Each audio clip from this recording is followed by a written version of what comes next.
Well, good evening, ladies and gentlemen, and friends, and hopefully animal lovers. I've been putting this out for the last few days. Animal lovers, read this. And I've got to tell you, I'm always excited for my guest every week, but this is totally new to me. I'm very intrigued and excited to have our guest on here tonight. She's known as the real Dr. Doolittle. And you remember Dr. Doolittle talks to animals, right? This is Val Hart that's going to be coming on here. And I have to say that I know there'll be some skepticism out there. We're going to talk about that. But Val has been on ABC, NBC News, Fox News, People, the Today Show, all these very credible places. And we're going to talk to her about talking. She's an animal communicator. That's the title here. And she's in our lobby right now. Very excited. So we're just going to bring her on right now. There she is. Val, thanks for joining me, Val. Hi, glad to be here. Thank you for inviting me. Thanks so much. You're joining us live from San Antonio, Texas, right? I am. Remember the Alamo. Yeah, right. Okay. The Yellow Rose of Texas, is that part of it? Yeah. The other one. You're supposed to clap your hands when I say that. What time is it where you are? 7 p.m. Central.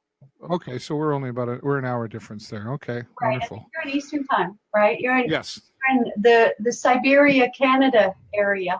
The Siberia, Canada. Wow, that's new. So it's cold, right? Isn't it cold there? Well, you know what? It's if I look, it was like this jacket. I was wearing this jacket outside today. Oh my! But I wish that I had. But it's not snowing here yet. Not in this part, anyway. Right. We're right on the border. Listen, I got to tell you, this has been something that's going through my mind all week, and I'm not sure where this is going to go because let's just talk about what probably people are going to be thinking is, yeah, right. Is probably on the brain. There's some skepticism out there. You say talks to animals or communicates with animals. What? I don't even know how to ask this. Like when are they saying, and I'm not making fun of you by any means, but are they saying, hey, Val, my paw hurts? Or do you just recognize, like, explain that? Okay. So I think you've raised a few questions here already, all in one. So skepticism. So let's deal with that and get it out of the way up front. It's totally healthy to be skeptical. And, I encourage and I teach my students and my clients and my people, my tribe, my community. You really should be a bit skeptical. I don't want you so open, to have your brain so open that your brains fall out, right? I want you to come at this with a healthy degree of openness, but also look to see what the results are. Look to see if it actually works. I know it may be beyond your comfort zone. It may be a whole new area you've never really considered seriously. And if so, and if it interests you, something resonates with you, then look at it. I mean, do some research into it. Find out if it actually works or not. So, just don't be so open that your brains fall out, and don't buy everything you hear. My brand of animal communication, pet psychery, or animal whispering, if you will, is very practical. I'm not the woo-woo, crystal ball kind of girl. It's very practical. Tell you things that you need to know. Can you hear that, David? Yeah, there's an animal in the house. Indeed, there is. That's our border collie, Timmy. He's playing a Chewbacca symphony for us, which cracks me up. He's so funny. He communicates with that thing really incredibly well. It's like his dad and I will be talking, and he'll come in with it and make commentary and add. It's like he's a master at playing the Chewbacca squeaky toy. Okay, so you say his dad. So yeah. The pet's is talking to you. Yeah, my partner. Oh, okay, all right. My partner. Anyway, but when we're communicating with animals, the thing is that they're always communicating with us, and it goes beyond body language. Right. Animals are sentient. They are highly intelligent. They have extraordinary wisdom. he's back on my lap again after making us laugh. But What's his name? His name is Timmy. He's a border collie. Okay, hi Timmy. Welcome to the show. He's right here at my feet. He makes me laugh every day and helps me work. He does all kinds of stuff. But he's kind of my partner too.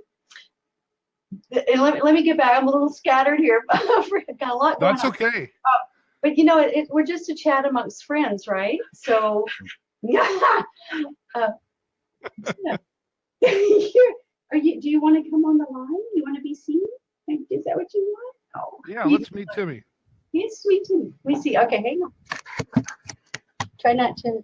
There he is. Hi, Timmy. Hi. Here's my boy. All righty. Okay. Let me see if I can get myself back in the frame.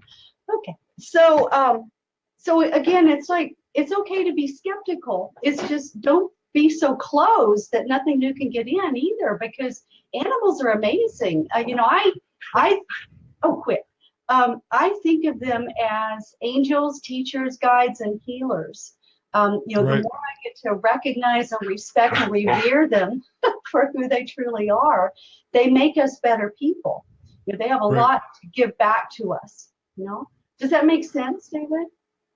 Yeah, it does. It makes complete sense. I mean, I think, again, with all that skepticism, I mean, you explained it very well, how to be open to it all. And yeah. I mean, you have to, what kind of people would we be if we were closed-minded about everything we didn't understand? We wouldn't have a light bulb right now. Yeah, but I think that's, it's not something you hear about every day, at least not where I'm at. You don't hear, you hear about animal whisperers, and you hear about, I don't know. So, and I'm not an animal owner, or I like animals. I like pets. I don't have time to be fair to them. That's my reasoning anyway. Yeah. So it's not my world, but for those people that I do know that are dog lovers or cat lovers or whatever they are, yeah. I've heard some of them talk about this, and they're like, "Wow, yeah." So I guess let's go back to the beginning with you, and like, how did you get started working with animals? And then healing and animal communication. How'd that begin for you? I had a kind of a long, convoluted path to get where I'm at now. It's like I didn't start out being well known for this sort of thing. Right. I started out a lonely, only child in rural Austin, Texas, and my best friends were my animals. We had chickens and horses and dogs and cats, and and I was kind of known for being able to befriend the wild animals, the feral cats, things like that. So always had kind of a connection with them. And I went through a really difficult phase where I was manically depressed and suicidal, and my animals helped me survive that. Wow. So how did they help you do that? I talked to them.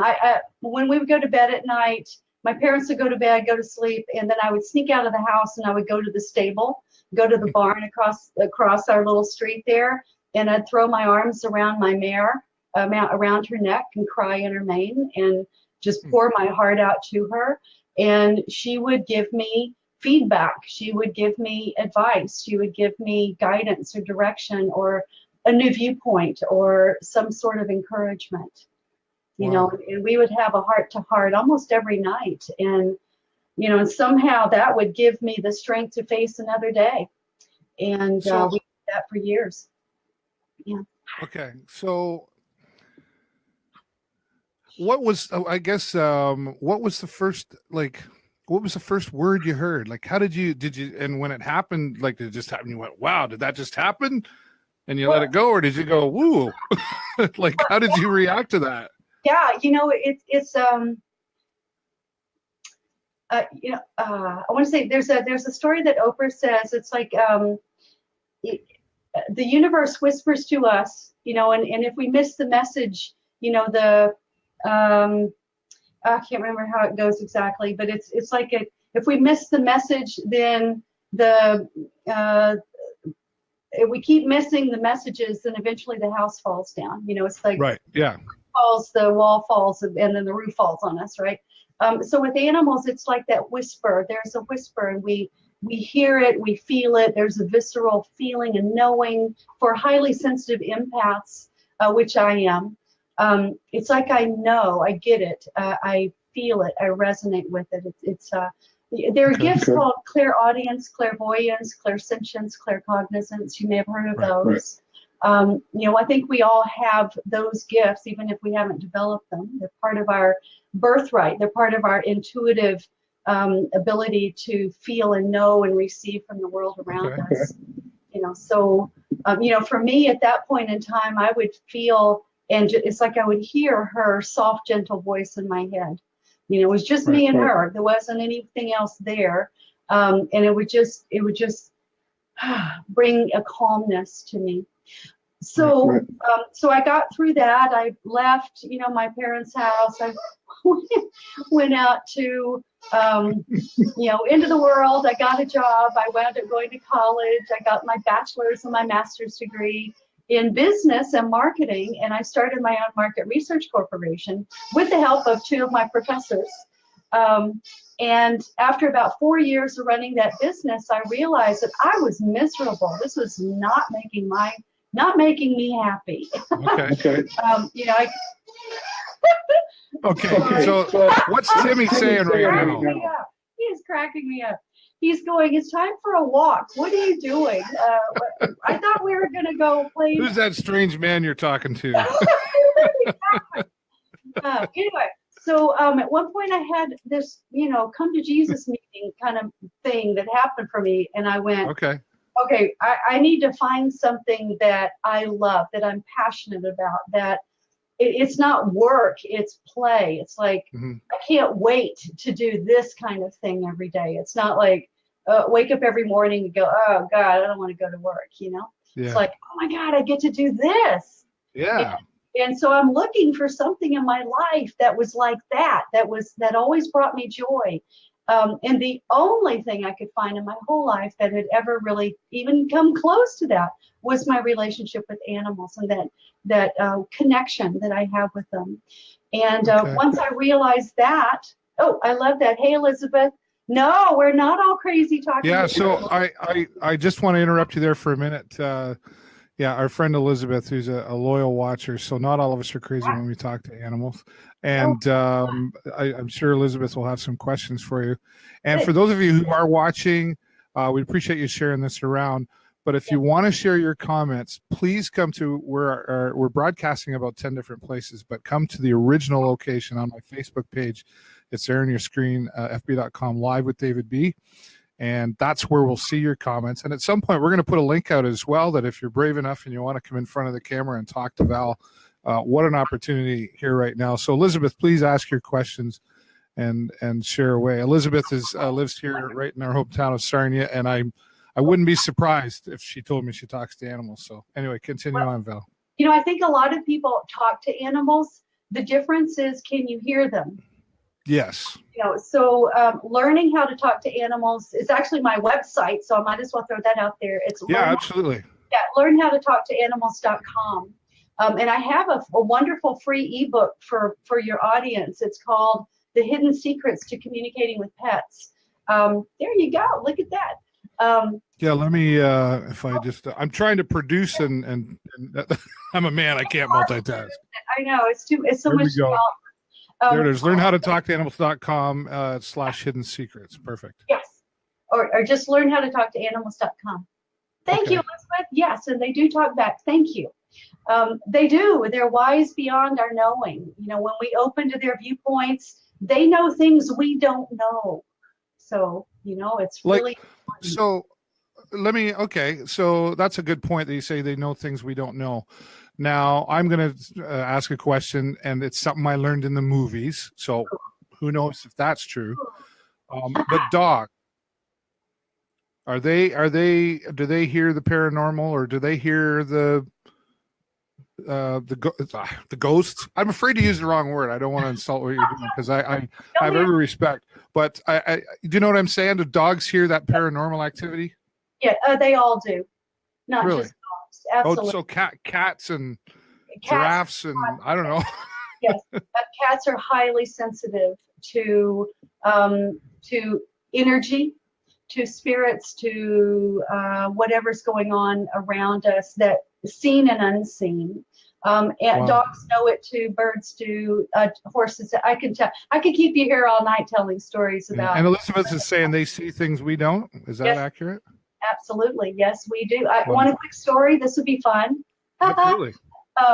I was called out to work with a dressage horse out, oh, I don't know, a ways from here, outside of Fredericksburg. And I get there, and they have this beautiful ranch and wonderful horses. They're competing at pretty good high levels.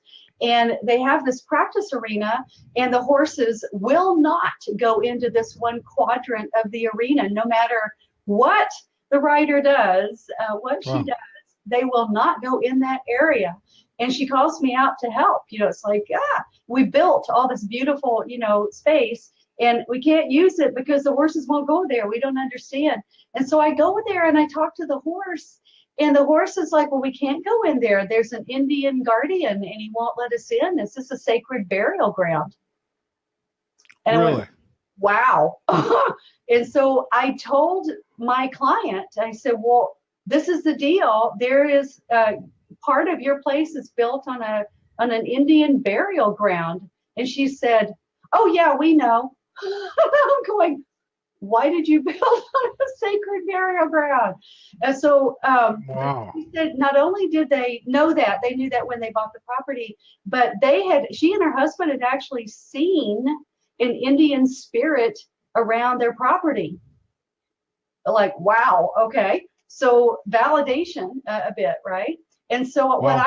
what I had to do is actually talk to the guardian and negotiate passage for the horses. And once we agreed and came to terms, and the horses were fine, they went all through the arena.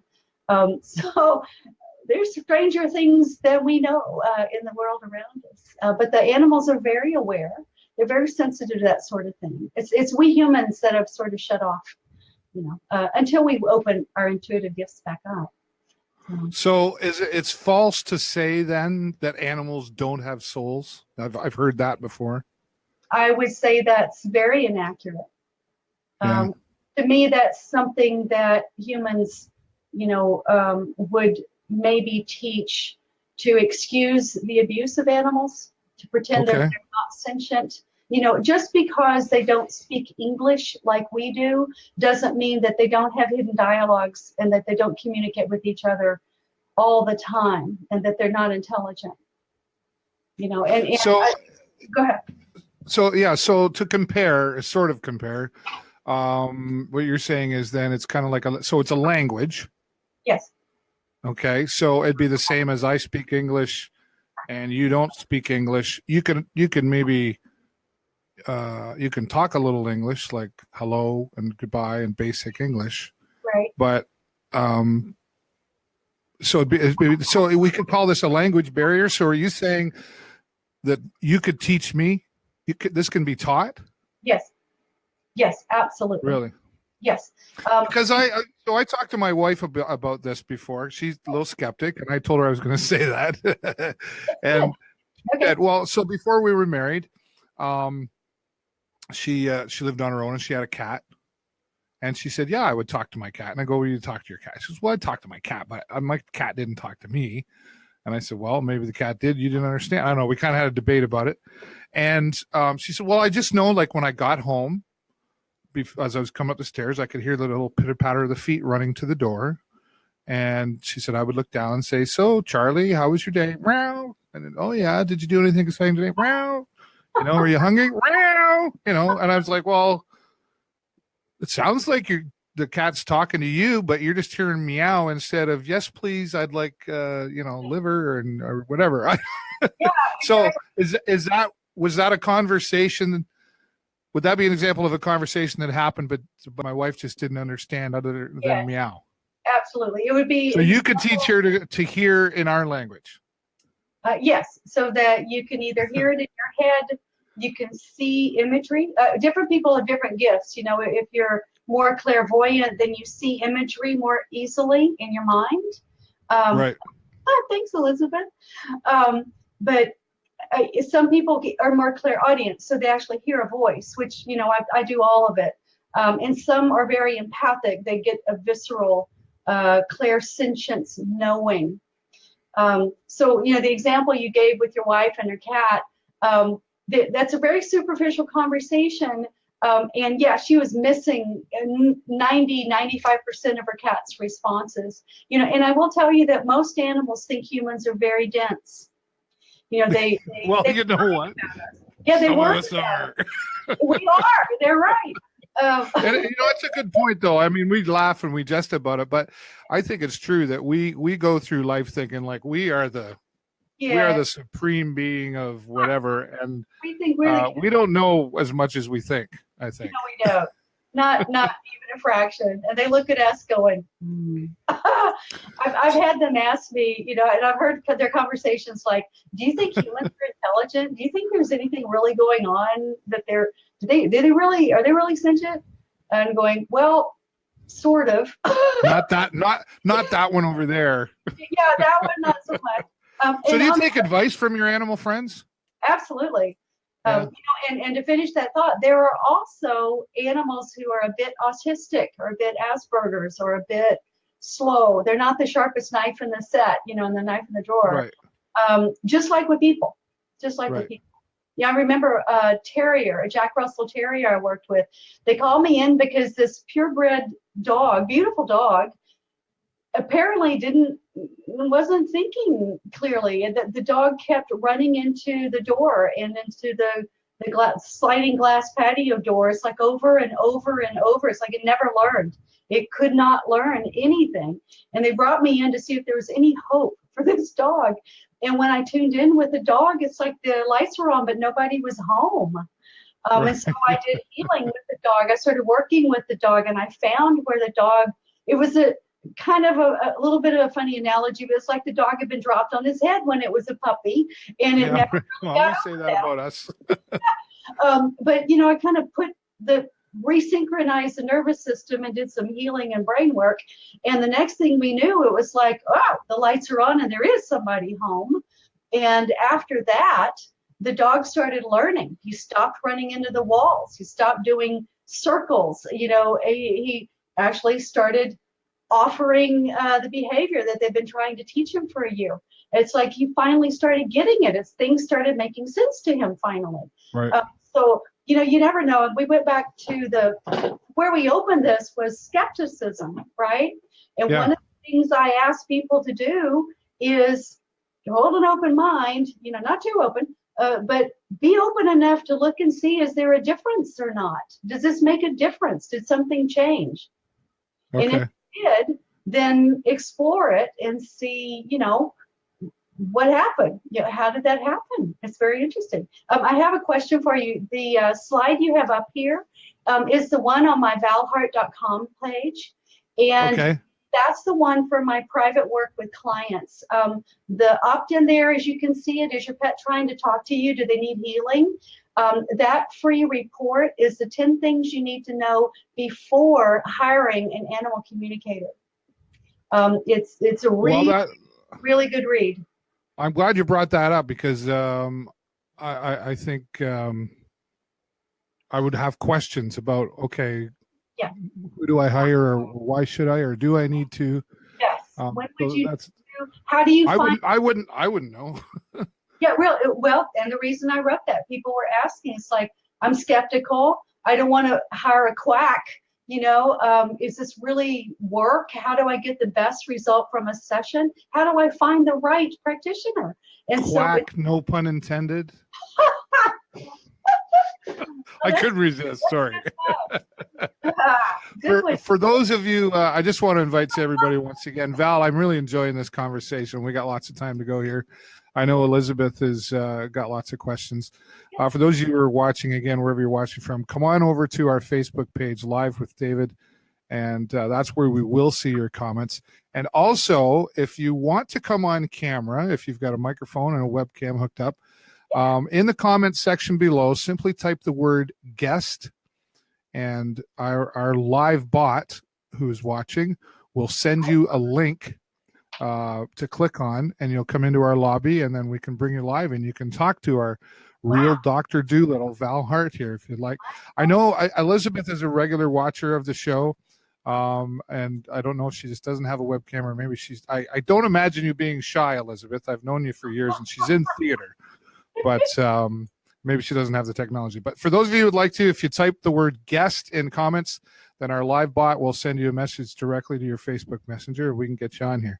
And if you like, we like you clicking the like and the love buttons and sharing your comments here as well. Val, sorry, what's that? Show us your love. Show us some love. Yeah, we like the hearts button, and Elizabeth has given us a like and a love, so excellent. That's fantastic. So, who are your? Oh, sorry. Go ahead. I never really finished answering your question. Oh yeah, sorry. Go ahead. No, absolutely. Go ahead. Right? How did I get started? We're having such a lot of fun doing a convoluted. Yeah. I want to go back and finish telling you the story. Okay. So there I am, and I'm in this, intense, dark place going, what am I going to do with my life? What do I want to be when I grow up? Right. Right. And I was like, okay, I get it. I'm going to do something with animals. And it was a little bit after that, and I'm starting to close the corporation and end that part of my life, that chapter of my life.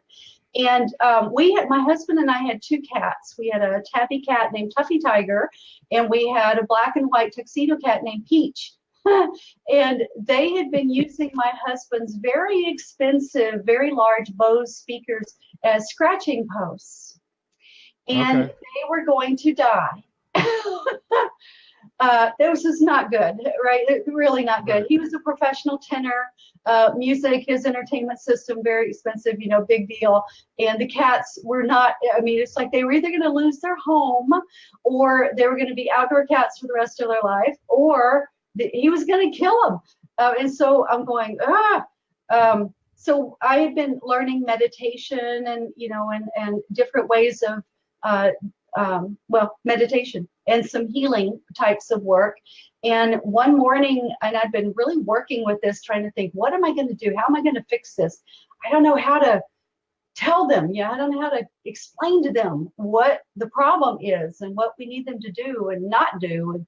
And so I'm one morning, I'm doing my meditation, and all of a sudden I kind of downloaded a concept, an idea, and it was, do this meditation, but instead of going inward to do the meditation, focus on the cats. And I went, what could it hurt? So I said, okay. And so I just shifted my focus and went into this process. It was similar to neuro-linguistic programming, which is a fairly well-known technique, a healing modality kind of technique. And so I did, and I tuned into the cats. And there was an extraordinary thing that happened. I started seeing impressions and pictures and things in my mind that I'd never seen before. No idea where they came from, other than the cat, maybe.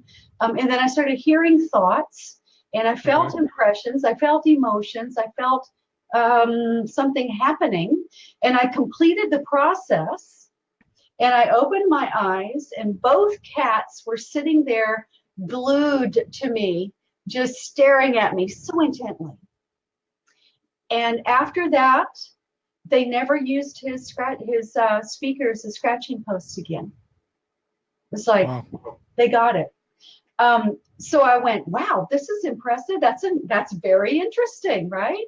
So so I went on and I did some more exercises with it. I started playing with. We've got some time here. I'll tell you more stories. So one of the next things that I decided to play with this whole new cool concept, every time my husband and I would go on a vacation, like a 3-day weekend or, maybe a little trip or something, we would have the cats stay inside, and they were accustomed to going in and out. So we would lock them in, basically. The neighbor would come over and put food and water out, keep an eye on things. And then when we got home, we would know that they would be safe, and then they could go outside and whatever. Well, every time we did that, when we came home, the cats would be freaked out, panicked, and my tuxedo kitty Peach would hold a grudge for weeks. She would be so angry with us. And so the next trip, I thought, I'm going to try to tell them what's going to happen and why and where we're going to go and when we'll be back and who's going to take care of them, and and try to just going to try to tell them what's going on. So I did. I sat with them, and I had both of them right here with me, and I said, okay, here's where we're going to go. It's why it's important. This is what we're going to do while we're gone. This is when we're leaving. Daryl's going to come over and take care of you. We're going to be back Sunday around 5 o'clock. We're going to look forward to seeing you. I just would love for you to be safe and comfortable and take a nap. And when we get home, you can go back out and we love you. And that was basically the story I told them. And they just looked at me and blinked. I think I remember feeling some question or some concern or comment. And I just went with it like we were having a conversation and said, I think you just said, that you were concerned about how often they came over to feed and how much food there would be and blah, blah, blah. So I was like, okay, I answered that. And then they were like, okay. And Tuffy gets off to wander off, and Peach is like, or like, clean your paw. And so we went on the trip, and when we got back, when we walked in the door, it was like night and day difference. It was like 180-degree difference. We walked in the door, and they were both calm and peaceful. One of them had been napping, and she looked at us and went, "Oh, hi, you're back. Oh yeah, it's 5 o'clock. That's so, welcome. How is your trip?" And Tuffy, instead of going, let me out, she was like, "Oh, I'm so happy to see you. Purr, purr, purr, purr." And before, Tuffy, as soon as she could get outside, she'd stay gone for like a day. She wouldn't come back, for like a day. Peach, days and days later, she would jump up while I was reading or on the couch or something, glare at me and bite me, just letting me know she hadn't forgotten or forgiven. And so this time they were completely calm, no panic, perfectly happy. At some point, Tuffy says, "I'd like to go outside now." And she went out. She came right back in like 15 minutes. I wanted to come back in and talk some more. It was like, wow, this is so amazing, right? So that's an amazing story, but yeah. I'm getting some feedback there. Feedback. Okay. Do you have your words in? I do not. Did it just start? It happened earlier and then it went away. Oh, okay. Oh, now it's gone away now. Okay. Okay, I hope it's gone away. Good. Yeah. So do all animals talk the same language then? I mean, like, is it all, there's one language, it's just animal language. So giraffes can talk to dogs and cats can talk to, what about fish? Yes. Really? Yes. Yes. Wow. Yeah, it's pretty amazing. So what's the language called? Well, for lack of a better term, we call it telepathy. So it's an energetic language. It's the language of emotion, of energy sharing information. It's feeling, impressions, concepts. A thought could be tastes good, or it could be blue sky or smells green. That could be a thought, right? It doesn't have to be grammatically correct in English. But it's a concept, it's a feeling that they're transmitting. We do this all the time with each other. We're always broadcasting how we're feeling and what we're thinking. Yeah, thanks. If you know how to tune in and how to connect from heart to heart, mind to mind, and then just engage and invite them to share their feelings with you, share their thoughts with you, and they will. It will come to you. It doesn't really matter what language you speak, so you don't have to speak English or Spanish or French or anything. It's a more fundamental heart language. It's more of source language. It's where we all came from. You know, babies communicate with each other. I know they're famous for the nurseries, you know, where one baby is upset, now they're all upset, you know, or one of them's happy and they're all happy, and one of them's, you know, sleepy and they're all sleepy. And, you know, it's like it's a shared consciousness. So I have to ask, so when's the movie coming out? Thank you. That would be fun, wouldn't it? I would like. Well, I would think the real Dr. Doolittle. I mean, it might not be as Hollywood as what we know, but is there? I could see a documentary or something like that. Is that something that you've thought of before? Or?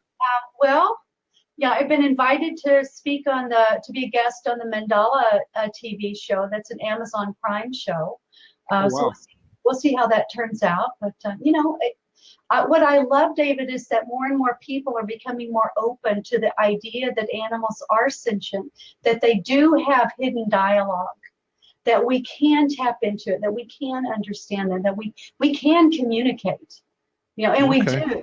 we do. You know, there's always been animal whisperers, like horse whisperers and dog whisperers and cat whisperers and stuff like that. People who have a knowing, a special way, you know. Okay. I see Elizabeth has joined us in the lobby here. She's worked very hard, I think, at getting the link. Looks a little choppy. I'm not sure how, but well, let's come back to that. Don't lose that thought. And but I know Elizabeth worked hard. So Elizabeth, get ready. We're going to bring you on live here. We'll see how it goes here. Hello, Elizabeth. Hi. It's pretty choppy. Yeah. Hi, Elizabeth. It depends on your internet speed, but thanks for joining us here, Elizabeth. Have you got something you want to talk to Val about or ask her? I just wanted to say I've heard about Val. I have followed her on Facebook, and I just think you're absolutely amazing. Oh my goodness. And thank you for sharing this with everybody. Wow, thank you. You just made my day, Elizabeth. Thank you. What a treat. I'm glad you're here. Oh, yeah, well, thank you. It's nice to know we're not crazy. Yeah. So Elizabeth, you from your comments, I'm getting you've had this experience, or you do this, you have this capability.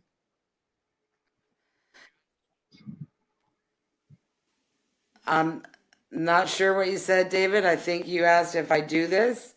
I'm actually a medium, and I talk to those that have passed on, and I am able to talk with animals, and people don't believe me. And I get owners who are just absolutely flabbergasted with how I can control their pets when they can't. Wow. That sounds like another show, Elizabeth. I've known you a long time. I had no idea. I've known Elizabeth for 20-ish years. Yeah. So Wow, that's awesome. that's a new one. Yeah, since we were 5. Well, you know, okay, let's go with that. So that's interesting though that you know Val, and you guys will have to connect on Facebook and maybe chat some more. Yeah, I love that. Very cool. Thank you so much for. Oh, I would too. Yeah, thank you. Yeah. Did you have a question, Elizabeth? Yeah, seems like a really bad connection. I can't hear or barely see you. All right. Well, we'll work on that for next time. But continue, please, watching. And if you got any more questions for Val, type them in the comments. And Elizabeth, thanks so much for coming on here tonight. Appreciate you following. Okay. Yeah, wonderful. Well, thanks, yeah. Elizabeth. I know it is a little choppy. It depends on internet speeds there and stuff. But can't hear you anymore, Elizabeth. Sorry.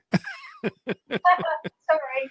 Elizabeth, I have known her for quite some time. I did karaoke for a lot of years. She was a regular singer with me, and she's involved in local theater. And I shouldn't say I didn't know that about her. I might have heard a touch of it, but I didn't really know. So that's interesting, you know, that she knows who you are. Yeah. So I mean, proof is in the pudding, I guess. It does. Somebody just came on and said, well, I kind of do this too. And you're like, wow. Yeah, there's a lot of us closet animal talkers. Okay. But, you know, I have to say it's really exciting. One of my my vision and my mission, I feel like, is to reach and teach 1 million animal lovers around the planet how to communicate and understand animals.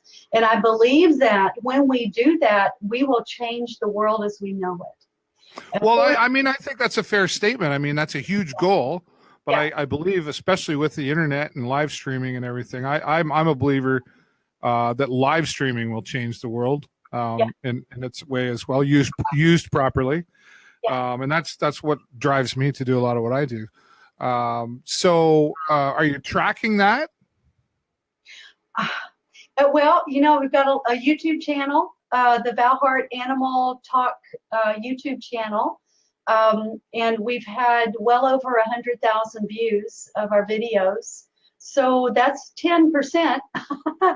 I have the Real Dr. Dolittle show on iTunes, and I think we've had well over 400,000 hits and downloads. So maybe we're halfway there. I don't know.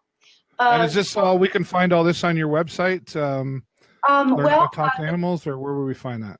Yeah, the Real Dr. Dolittle show with Val Hart is on iTunes, so it's a podcast. Okay. You can find that there, and then just go to YouTube and search for me, Val Hart, and you'll find my channel. We've got, I think last count was over 50 videos.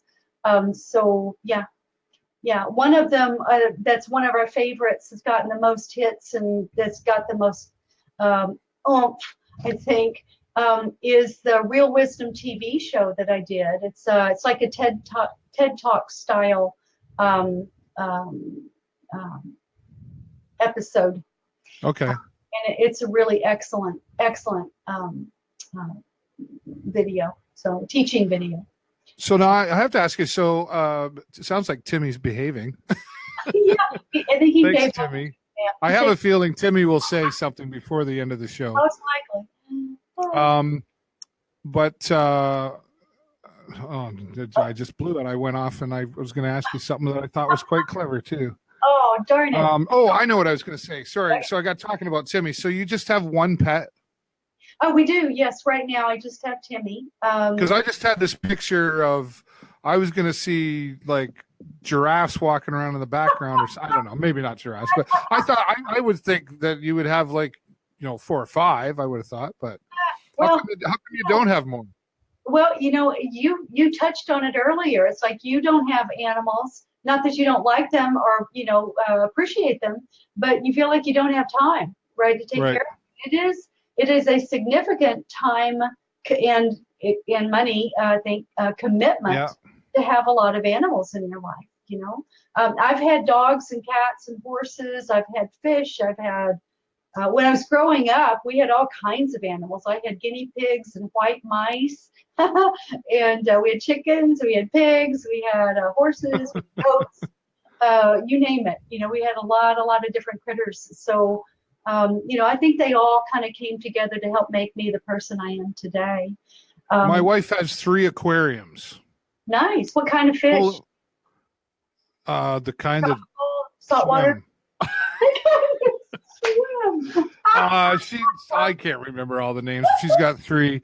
What I know is that it makes her very happy, so I'm happy to have the fish in the house. Yeah. But it's interesting. I think about some of the things you've been saying here tonight. So we have 2 aquariums in our dining room where we eat, and 1 in the living room. And my wife and I and my son will often end up staring at the aquarium. It's quite comforting. It's quite nice. Some about water too and everything. But she goes and stands over there, and those fish come right up to her in the aquarium, and it's like, well, I'm just like, well, they have a sense of, they know somebody's around and they're hungry and they're going to get fed. But you would say to me that they're talking to her. Yeah, they're communing. So what kind of things would they be saying, do you think? Like, I don't. Think of it for them. They're in their watery world, right? Yeah. They're connected with each other, and they're looking outside this glass pane, and they're very curious about life on the other side of the glass. And they wonder if that being that walks around over there and comes and feeds them occasionally and stuff, if that being is intelligent, and they study us. I remember walking in a fish store once, and there was the cutest Popeye goldfish I have ever seen in my life. He was blue and white and orange with these fabulous popped eyes, and he followed me everywhere I went, and would get very upset if I walked away for any length of time. He would just have a fit, and I would come back, and he would be right there with me, wanting to communicate, to talk. But they have an interesting viewpoint on life as well. There's National Geographic in the last couple of months or so put out a fabulous magazine. It's all about the research that's been done on with the intelligence and wisdom of animals and how they communicate, and what we as humans have been able to witness and observe and learn from. And it's extraordinary. Elizabeth says they're probably saying thank you for the love and the care. Maybe so. But the fish that I had were really entertaining and fun, and they had all different levels of intelligence. So Oscars, for instance, are incredibly smart.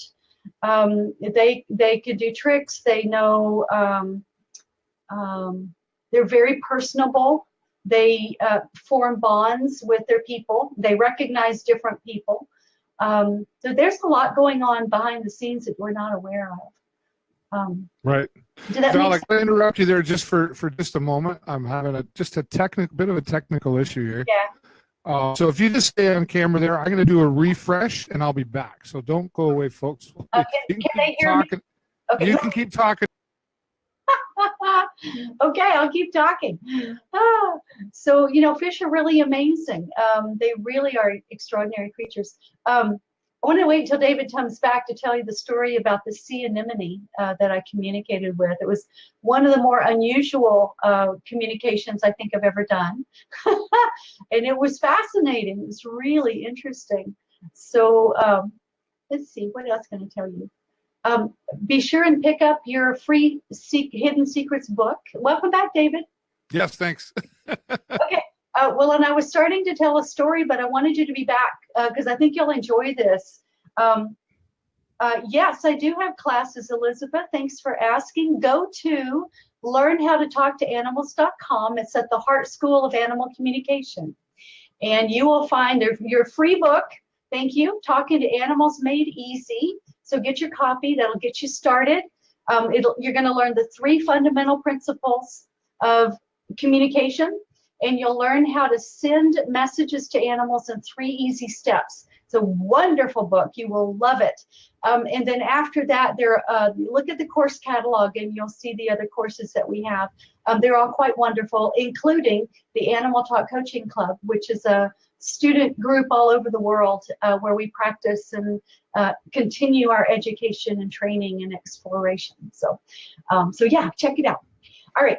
So one day I was called in, and I was called in actually to work with a little dog to a family. So I'm here in the family living room, and there's the mom and a bunch of kids and the dog. And they brought me in because the dog would go outside to do his business, but it wouldn't do his business out there. It would come inside and pee on the rug by the fireplace. Okay. Or poop there, right? It would not wonderful. the yard, but now Okay. all of a sudden something changed and it would not anymore. So I asked the dog, what happened? And she said that one day she was out there in the yard and she squatted and she was stung on her butt. And Ouch. scared her, and she went and ran, and she didn't think it was safe to squat outside anymore. And so we talked about what had probably happened. So she probably squatted on an ant or a scorpion or something that didn't particularly like, a wasp perhaps, that didn't particularly like being squatted and pooped on. Well. So, yeah. And so we had this wonderful little conversation about, that it would really help your mom and your family if you did it outside. And here's what to do to keep yourself safe. And, just check the area out before you squat on it. And she went, oh, well, that makes sense. problem solved. And in fact, the people confirmed for me that she was okay pooping and peeing outside again. So again, does it work? Does it make a difference? Is there a change? Right? And Yeah. if it does, then okay. Well, I guess, it'd be kind of like talking to your kids when they're babies. If you don't understand them, I mean, how do you can't teach them to go to the bathroom if you don't know how to communicate. It makes sense. Thank you. Exactly. And so there's things they know that we don't. And when we engage in that conversation, they can tell us what they know. They can tell us things that we missed, or, things that happened to them that we didn't know anything about. Right. They can tell us things about the animals, what the animals talk about. It's like one time I went to a horse problem, and the horse told me that there was a story in the stables that all the horses were upset about, and it was something that happened to another horse. And so we had to talk about the bad incident that happened, and then the horses were all settled down and they were okay again. I remember a dog I worked with who was terrified of storms. How many animals and dogs are terrified of storms or fireworks, right? Lightning and thunder and stuff. And I went in and found out, and the dog had never been afraid before, but all of a sudden, night and day, the dog was terrified to the point that they had to get tranquilizers for her. They had to put her inside and kind of hold on to her and put her in the bathtub and give her drugs. And even that wasn't enough to keep her from almost having a heart attack every time it was thundering. And so I went in and I talked to her, and she told me that another dog told her a story about being hit by lightning. Wow. And I went, wow, so we need to talk about that. And I wound up telling the dog, here's how to keep yourself safe so the lightning can't find you. And that won't ever happen to you if you follow these rules. And after that, the dog was fine.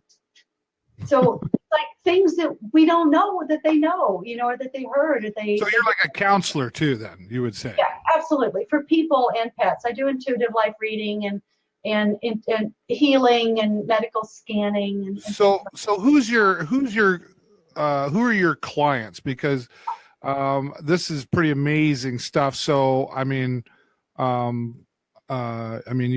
obviously charge for your services. So is there just a certain clientele that you can reach out to, or how does that work without telling me, details kind of thing too much, but well, I don't even know how much you make or anything, but I mean, obviously this is a business for you. And yes, who's your customer?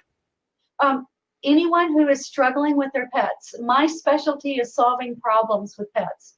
So behavior training, performance, health, moving into a transition phase, and reconnecting in the afterlife. Those are all the things I help with. I can also help with pre-purchase. So let's say you want to get a new horse or a new dog or something. Let's make sure it's the right one. Oh, make sure we're going to get along. Yeah, y'all have a purpose together, that the animal understands the house rules and negotiations and stuff, and that they're going to be happy with you and you happy with them. Don't get the wrong animal. If y'all aren't a good fit, then you're like a bad marriage. Thank you. Exactly. And then my other specialty, Dave, is show horse clients. So okay. Yeah, showhorseexpert.com is where I help my show horse clients improve their scores, advance their levels, synchronize, and dance together, to have more fun playing the games that they play. So, I can see that relationship, especially, in the competitive world of horse riding. Yeah, you definitely got to have a marriage going on there, I would think. Yeah, they call me the rider's secret to getting in the winner's circle. Ah, okay. Yeah. And who's they? Because you obviously, again, you've been on ABC television, Fox News, and Today, and so they don't just put anybody on their shows. So you're like super endorsed, which I would think, especially in your business. That's important in any business, but in your business, it would be extra important. Yes, I think you're right. Thank you for bringing that out. I appreciate that. Yeah. I've been doing this work for over 25 years as a professional. In fact, talking about horses, when I first got started, so I told you about the cats earlier, right? So I was working with a friend of mine who does amazing body work with horses and animals and people, actually. And she's working with her mare, and it's a rainy, drizzly, kind of cold day in January here in San Antonio. And it's just me and my friend Charlene and the horse Valkyrie, who is a gorgeous black Percheron mare. And there was this huge knot, like at least this big, on the mare's hip. And Charlene was trying to work it out and trying to sort this wound out, right? And nothing was shifting or budging it. And at one point, we were talking as she was working on the horse. And at one point, I heard the horse tell me a comment that she had about what we were talking about. And I was like, wow. I mean, it was as clear as I heard another human voice, as clear as I hear your voice. Wow. And I went, wow. And I told Charlene what I heard. And she said, that makes sense to me. I think I understand why she would say that. And so we started this really wonderful round robin conversation with all three. I was the mediator. And at one point, Charlene said, ask her about the wound in her hip. What happened to her hip? And so I asked Valkyrie, I said, what happened? And it was like she took me into her world, into her memories. And I knew where she was. I could sense and smell and see what was around her, the dust of the arena, the metal gate. They were trying to, these two Mexican-looking men were trying to load her into a trailer, and she didn't want to load, and they were a little rough with her. And at one point, she slammed into this metal gate, and that's where the injury came from. And so she's just pouring out this story to me, and it's like I'm there with her. It was extraordinary. And when she finished telling me the story, she took a big breath and blew it out. And that knot in her hip literally melted right before our eyes. It was so amazing. Wow. And it was like she needed to tell that story and be heard and witnessed, so that she could let it go. And, I know a lot of body workers will tell you that the issues are trapped in the tissues. I don't know if you've heard that phrase. I was going to say I've heard that before. Yeah. Yeah. Well, it's the same thing with animals. So that's what happened with her. It's like the issue was in the tissue, and until she could be heard and respected, she couldn't let it go. And when she let it go, the knot disappeared. It was all better. Yeah. Well, I got to tell you, we talked before when I said we had an hour here. You're like, oh wow, and like, oh my God. We had no problem filling that up here, and it's been certainly amazing. I want to take one more question. I think I probably know the answer, but Elizabeth wants to know: do you believe animals can feel jealous? I would think likely, for sure. They've got all the emotions that we have. Well, they do, yes, and it's not anthropomorphizing, so it's not us humans putting our own human emotions onto them. There's a difference. But they do have emotion, and it's their own emotion. And yes, it can absolutely feel jealous. Yeah. I'll tell you a real quick little story. Yeah, absolutely. Yeah, go ahead. So I actually had some neighbors here a number of years ago, and they rescued greyhounds. He was a triathlete, actually pentathlete, the 5 different sports. And he competed all over the world, and he loved to take the greyhounds with him on his runs, right? It's perfect combination, greyhounds and him running for miles. Well, their older greyhound died, and they rescued a new greyhound named Pasha, and Pasha hated Gordon. He defended Yvonne, and he wouldn't let Gordon anywhere near her. Gordon couldn't go in the bedroom without the dog like, you're going to bite your head off. And he didn't want to go on walks with him. It's like, this is not working out. And they were this close to giving the dog back, or, finding a new home for it. And then they thought, well, why don't we have Valve talk to him and find out, what is this dog thinking? And it turned out that the wife was a bit upset with her husband, and she bonded very closely with the new dog, and the dog decided to act out what the wife was thinking and how she was feeling, which was, I want you out of here, basically. Right. So, so I didn't know any of that, but I'm in there and that's what the dog tells me. And I'm like, well. So how do I say this now? Exactly. So I was like, okay, this is what the dog is telling me. And they looked at each other like, oh shit. And so, and so I told him, I told the dog, I said, okay, they know now what the deal is, and this is their responsibility to work on, and they don't need you to act this out for them anymore. Right. The dog was like, oh, okay. And so she went on and made friends with Gordon, and they started doing their walks together, and then they were fine. So you never know what the animals know that we don't. Yeah, that's interesting. Well, I'm certainly intrigued. This has been my first real experience with someone like yourself, and I've certainly learned a lot. And you can be sure I'm going to be learning or wanting to learn more. It's just you're a fantastic story, and I thank you so much for spending. You could have been doing anything else for this hour, and you chose to be here with us. So I'm very grateful for that. Well, and I know Elizabeth is thrilled. Just a final comment here. I always thought they could be jealous. We had a cat love my husband, and when he came home from working away, that cat would pee on my side of the bed. Absolutely. Is that jealousy? We have to talk to them. We really have to talk to them and find out, okay, this is not okay. We got your viewpoint, and how do we sort this out? And that's my special. My bed. Thank you so much, Val. I really do appreciate it. And I know we get, once again, thanks for those of you who've been watching in and out. We've had quite a reach here, and our friend Val Hart, make sure you check her out online. I'm going to put that, I know you got lots of websites, but there's that. If you want that free gift, go to learnhowtotalktoanimals.com, talking to animals made easy. Guess what I'll be doing as soon as I hang up with you? I'll be signing up for that. I'm doing it right now.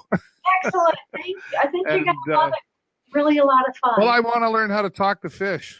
Yeah, well, share it with your. I'll share it with my wife. Well, I was thinking I'd learn how to do it, and then I could tell her that I know how to talk to fish. But anyway. That would amaze them. You would be like the Dad of the Year award kind of guy. There you go. You could be dancing with fish. You could be dancing with fish. Oh, well, I had enough trouble with that. I don't know. Val, thank you so much. You are a dear heart, I have to say, Val. And I look forward to it. Please stay in touch. We're connected on Facebook. Reach out anytime. I know Elizabeth's going to be chasing you down. Thank you, Elizabeth, for watching. Val, stay with me for just a moment. Okay. Again, everybody, thank you so much. And check out Val. Wow, that's the real Dr. Doolittle. We just had her right here on our show. A very exciting time. And again, her website, Learn How to Talk to Animals. Thanks for watching, everybody. Bye for now. Hey, it's Val. I hope you enjoyed that and are now feeling really inspired. There's 3 things I want you to do next. 1, go tell your animals you love them right now. And 2, share this with your friends so they can enjoy it too. And the 3rd thing, really important, get your copy of my free ebook, Hidden Secrets to Communicating with Pets. Go to learnhowtotalktoanimals.com. You're going to love it. You'll learn 3 fundamental communication and connection principles that will help you understand and bond at a deeper level. And you're going to find out how to send a message to animals in 3 easy steps. It works with every animal, every time. This is good stuff. All right. See you there. Bye.